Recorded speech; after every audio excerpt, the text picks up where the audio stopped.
அஸ்ஸலாமு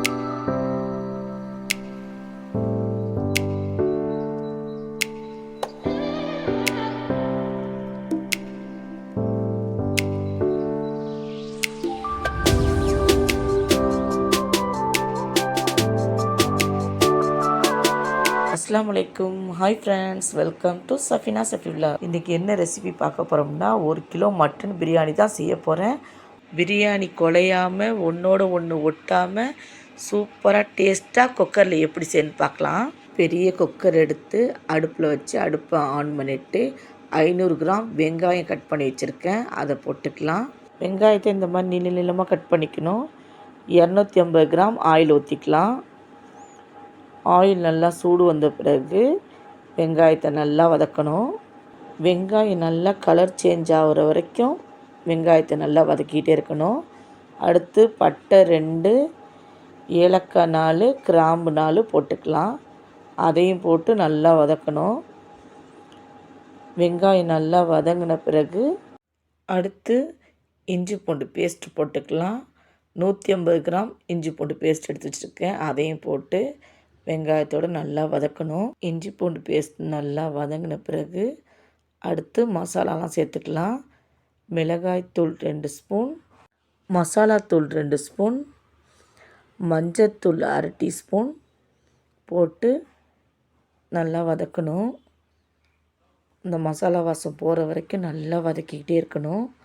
பிரியாணிக்கு வெங்காயம் நிறைய போட்டால் தான் டேஸ்ட்டாகவும் சூப்பராக இருக்கும். இப்போ 5 பச்சை மிளகா போட்டுக்கலாம். மல்லி புதினா 100 கிராம் எடுத்து வச்சுருக்கேன், அதையும் போட்டு நல்லா வதக்கணும். நம்ம சேனலை இப்போ தான் ஃபஸ்ட் டைம் பார்க்குறீங்கன்னா மறக்காமல் சப்ஸ்கிரைப் பண்ணிக்கோங்க. பக்கத்தில் இருக்கிற பெல் ஐக்கானை கிளிக் பண்ணிக்கோங்க. அப்போ தான் நான் போடுற வீடியோ உடனே பார்க்க முடியும். மல்லி புதினா நல்லா வதங்கிடுச்சு. அடுத்து 500 கிராம் தக்காளி கட் பண்ணி வச்சுருக்கேன், அதையும் போட்டு நல்லா வதக்கணும். தக்காளி நல்லா வதங்குற வரைக்கும் வதக்கிக்கிட்டே இருக்கணும், அடுப்பு சிம்மில் வச்சுட்டு. இப்போ தக்காளி நல்லா வதங்கிடுச்சு பாருங்கள். அடுத்து நம்ம தயிர் போட்டுக்கலாம். தயிர் 200 ml எடுத்து வச்சுருக்கேன், அதை போட்டு அதையும் நல்லா மிக்ஸ் பண்ணணும். நல்லா மிக்ஸ் பண்ணிவிட்டு அடுத்து கல் உப்பு 1 ஸ்பூன் போட்டுக்கலாம். இப்போ நல்லா எண்ணெய் பிரிஞ்சு வந்துருச்சு. அடுத்து மட்டனை போட்டுக்கலாம். 1 கிலோ மட்டன் எடுத்துருக்கேன், அதை போட்டு நல்லா மிக்ஸ் பண்ணணும்.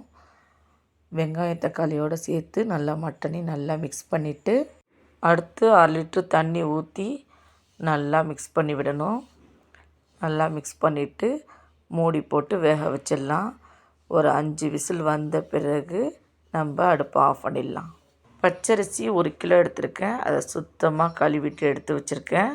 அடுத்து 2 படி தண்ணி அளந்து எடுத்து வச்சுருக்கேன். குக்கர் ஓப்பன் பண்ணி மட்டன் வெந்திருக்கான்னு பார்க்கலாம்.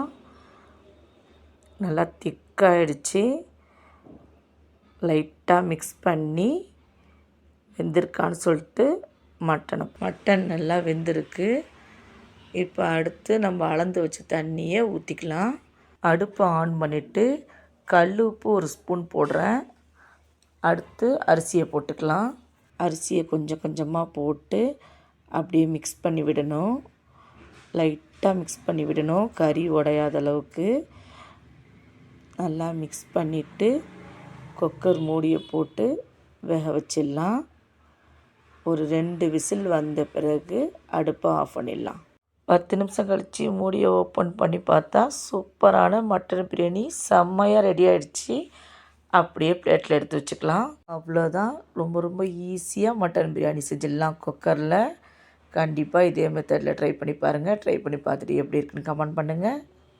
இந்த வீடியோ பிடிச்சிருந்தா சஃபினா சஃபிலாக்கு லைக் பண்ணுங்கள், ஷேர் பண்ணுங்கள், சப்ஸ்கிரைப் பண்ணுங்கள். உங்கள் ஃபேமிலி அண்ட் ஃப்ரெண்ட்ஸுக்கும் ஷேர் பண்ணுங்கள். தேங்க்ஸ் ஃபார் வாட்சிங்.